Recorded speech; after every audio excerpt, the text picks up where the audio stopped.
Kembali lagi di Satu Jakarta Sejuta Cerita. Yeah. Kali ini kita akan lanjut ngobrol lagi dengan Pak Jarod nih. Ya. Pak Jarod, bagaimana saat Pak Jarod menjabat sebagai Gubernur DKI Jakarta saat itu apa tantangan yang dihadapi oleh Karena kan waktunya Pak singkat Jarod? ya, tersingkat dibandingkan yang lain.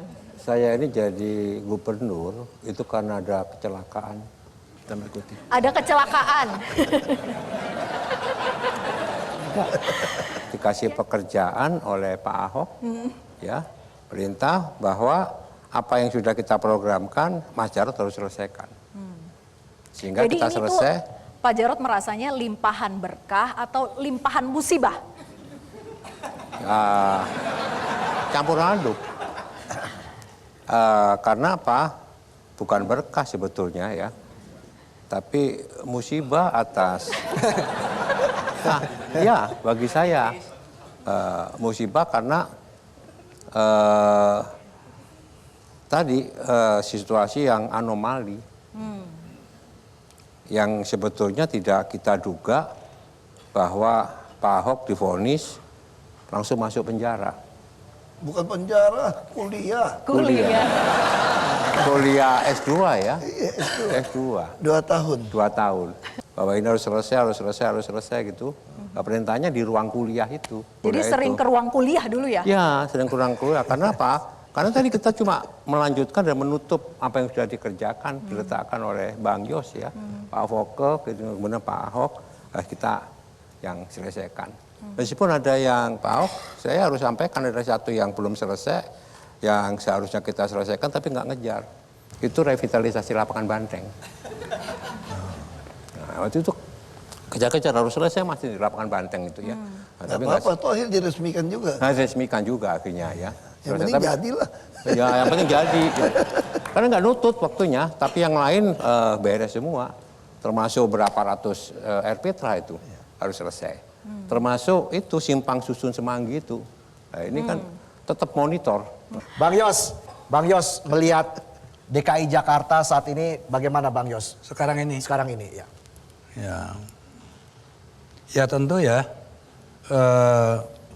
pembangunan kota besar seperti Jakarta itu kan nggak bisa satu gubernur menjabat atau satu periode atau 2 periode nggak cukup ya, harus berkelanjutan gitu.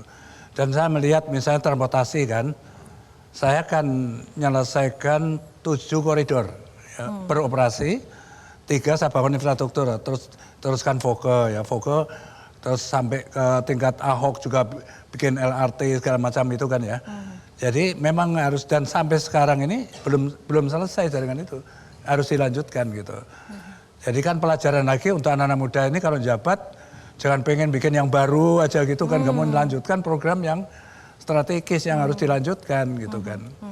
Nah saya berharap bahwa LRT ini ditambah rutenya ya, lalu MRT juga. Kalau busway kok saya rasa sudah saat ini pun sudah terpanjang di dunia loh busway Indonesia itu.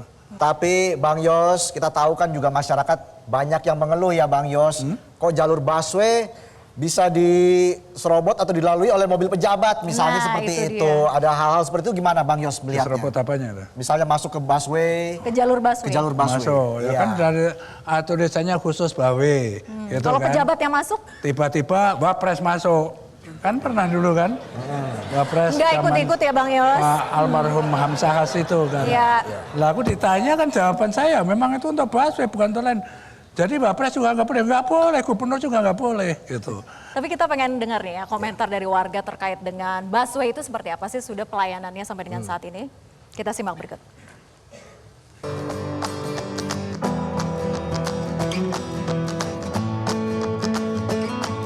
Pastinya mempermudah sekali ya, apalagi selain mempermudah juga memperhemat untuk orang-orang yang mungkin belum punya mobil, belum punya kendaraan pribadi seperti itu, dan mempercepat yang pastinya karena di mana-mana kan macet ya di Jakarta seperti itu. Menurut saya improve yang sangat good ya, apalagi sekarang ada beberapa rute yang cukup krusial diperbanyak. Layanannya cukup nyaman sih, petugasnya juga ramah, selalu tahu informasi yang dapat diberikan. Tapi untuk peningkatan ke depannya kita berharap mungkin karena rute-rute Transjakarta ini cukup kompleks ya, banyak, apalagi dari saya orang baru yang merantau, itu itu mungkin ada semacam penyuluhan atau informasi-informasi sehingga kayak rute-rutenya itu bisa lebih dihafal atau lebih kayak banyak diketahui oleh masyarakat umum. Sudah lumayan bagus dari sebelumnya, cuman mungkin biasa itu terkendala macet. Kalau misalnya kita bandingkan dengan modalitas transportasi lain, misalnya KRL itu kan udah ada rute sendiri ya, tapi kalau Transjakarta karena kita di jalan raya, jadi kita berdasarkan situasi di jalan raya, kalau misalnya macet kita juga terkendala macet, kalau misalnya jalannya mulus-mulus aja, kita juga ya udah jalannya mulus-mulus aja. Dan untuk pelayanannya sejauh ini sudah lumayan cukup oke. Misal kalau kami bertanya ke petugas-petugas, mereka selalu jawab dengan responsif, dengan positif. Jadi kita misalnya kita menanyakan arah, kita bisa tahu arahnya gitu kalau kita menanyakan ke petugas.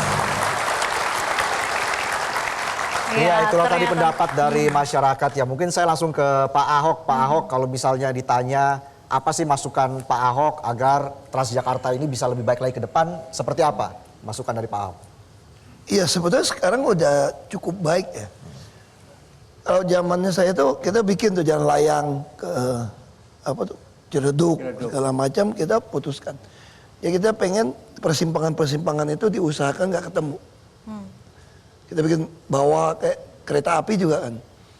Nah kalau Transjakarta saat ini ya masih steril, itu kuncinya. Nggak Tapi ada- kalau tadi ada komentarnya masih merasa ada kendala kemacetannya juga gitu. Walaupun udah ada jalur busway-nya, tapi tetap ikut macet juga. Ya kalau ini soal ketegasan kita aja buat keputusan. Ya ini baru satu tema saja nih Vera. Betul. Sudah panjang sekali ya durasinya, tapi kita harus jeda dulu, nanti kita akan kembali lagi, tetaplah bersama kami.